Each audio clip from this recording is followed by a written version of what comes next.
Chapter 11 The Institution of Spies. Assisted by the council of his ministers, tried under espionage, the king shall proceed to create spies.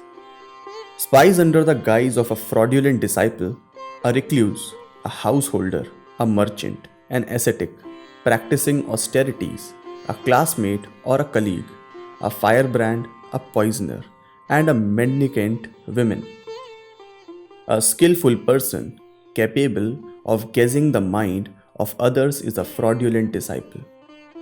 Having encouraged such a spy with honor and money rewards, the minister shall tell him, "Sworn to the king and myself, thou shalt inform us of whatever wickedness thou findest in others." One who is initiated in asceticism and is possessed by foresight and pure character is a recluse. This spy, provided with much money and many disciples, shall carry on agriculture, cattle rearing, and trade on the lands allotted to him for the purpose. Out of the produce and profits thus acquired, he shall provide all ascetics with subsistence, clothing, and lodging, and sending on espionage such among those under his protection as are desirous to earn a livelihood, ordering each of them to detect a particular kind of crime committed in connection with the king's wealth and to report of it when they come to receive their subsistence and wages. All the ascetics shall severally send their followers on similar errands. A cultivator, fallen from his profession, but possessed of foresight and pure character, is termed a householder spy. This spy shall carry on the cultivation of lands allotted to him for the purpose, and maintain cultivators, etc., as before. A trader, fallen from his profession, but possessed of foresight and pure character, is a merchant spy. This spy shall carry on the manufacture of merchandise on lands allotted to him for the purpose, etc., as before. A man with shaved head, a braided hair, and desirous to earn livelihood is a spy under the guise of an ascetic practicing austerities. Such a spy, surrounded by a host of disciples and shaved head or braided hair, may take his abode in the suburbs of a city and pretend as a person barely living on a handful of vegetables or meadow grass, taken once in the interval of a month or two, but he may take in secret his favorite foodstuffs.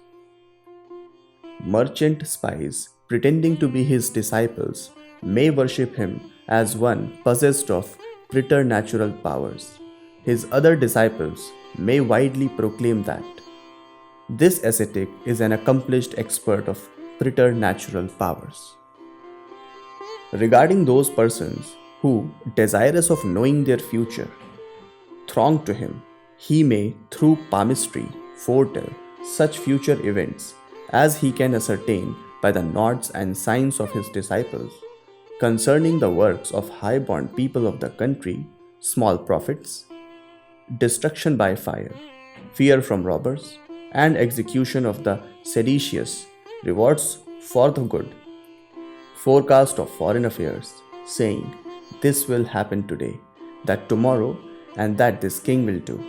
Such assertions of the ascetic, his disciple, shall corroborate. He shall also foretell not only the rewards which persons possessed of foresight, eloquence, and bravery are likely to receive at the hands of the king, but also probable changes in the appointments of ministers. The king's ministers shall direct his affairs in conformity to the forecast made by the ascetic. He shall appease the offer of wealth and honor those whose have had some well-known cause to be disaffected, and impose punishments in secret on those who are for no reason disaffected, or who are plotting against the king. Honored by the king with awards of money and titles, these 5 institutions of espionage samstha, shall ascertain the purity of character of the king's servants. Chapter 12, Institution of the Spies. Creation of wandering spies. Those orphans who are to be necessarily fed by the state and are put to study science, palmistry, sorcery, the duties of the various orders of religious life, legerdemain, and the reading of omens and augury are classmate spies or spies learning by social intercourse. Such brave desperadoes of the country who, reckless of their own life, confront elephants or tigers in fight mainly for the purpose of earning money are termed firebrands or fiery spies. Those who have no trace of filial affection left in them and who are very cruel and indolent are poisoners. A poor widow of Brahman caste, very clever and desirous to earn her livelihood in a women ascetic, is parivrajika. Honored in the king's harem, such a woman shall frequent the residences of the king's prime ministers. The same rule shall apply to women with shaved head, as well as those of Shudra caste. All these are wandering spies, sancharaha.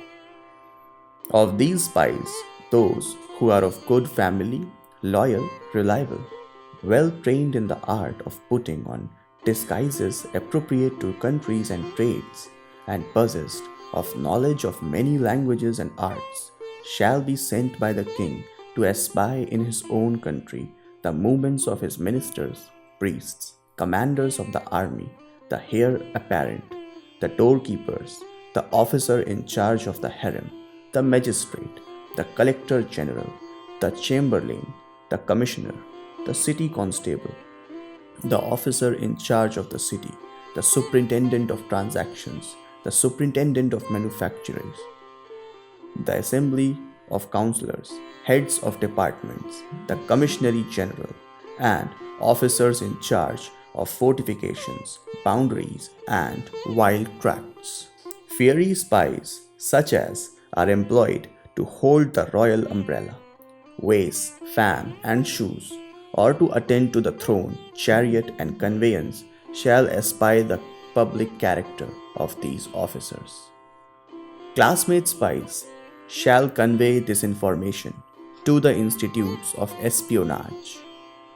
Poisoners, such as a sauce maker, a cook, procurer of water for bathing, shampooer, the spreader of bed, a barber, toilet maker, a water servant, servants such as have taken the appearance of a humpbacked person, a dwarf, a pygmy, the dumb, the deaf, the idiot, the blind, artisans such as actors, dancers, singers, players on musical instruments, buffoons, and a bard, as well as women, shall espy the private character of those officers.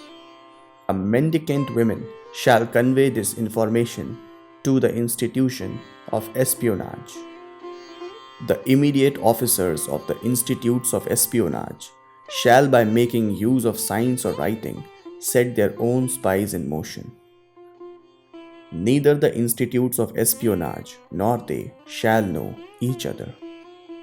If a mendicant woman is stopped at the entrance, the line of doorkeepers, spies under the guise of father and mother, women artisans, court bards, or prostitutes, under the pretext of taking in musical instruments, or through cipher writing, or by means of signs, convey the information to its destined place. Spies of the institutes of espionage may suddenly go out under the pretext of long-standing disease or lunacy, or by setting fire, or by administering poison.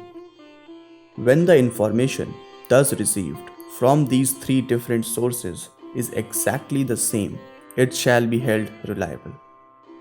If they, the three sources, frequently differ, the spies concerned shall either be punished in secret or dismissed. Those spies who are referred to in Book 4, Removal of Thorns, shall receive their salaries from those kings with whom they live as servants. But when they aid both the states in the work of catching hold of robbers, they shall become recipients of salaries from both the states.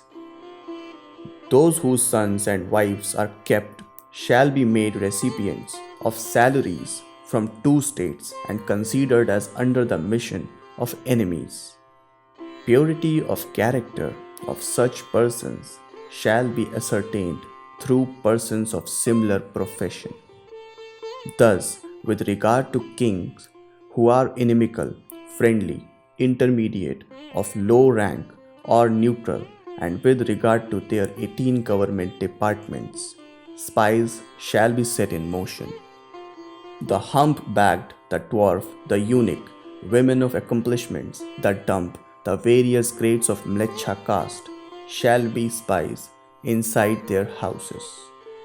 Merchant spies inside forts, saints and ascetics, in the suburbs of forts, the cultivator and the recluse in country parts, herdsmen in the boundaries of the country, in forests, forest dwellers, Shramanas, the chiefs of wild tribes, shall be stationed to ascertain the movements of enemies. All these spies shall be very quick in the dispatch of their work. Spies set up by foreign kings shall also be found out by local spies, spies by spies of like profession. It is the institutes of espionage, secret or avowed, that set spies in motion. Those chiefs whose inimical design has been found out by the spies supporting the king's cause shall, in view of affording opportunity to detect the spies of foreign kings, be made to live on the boundaries of the states.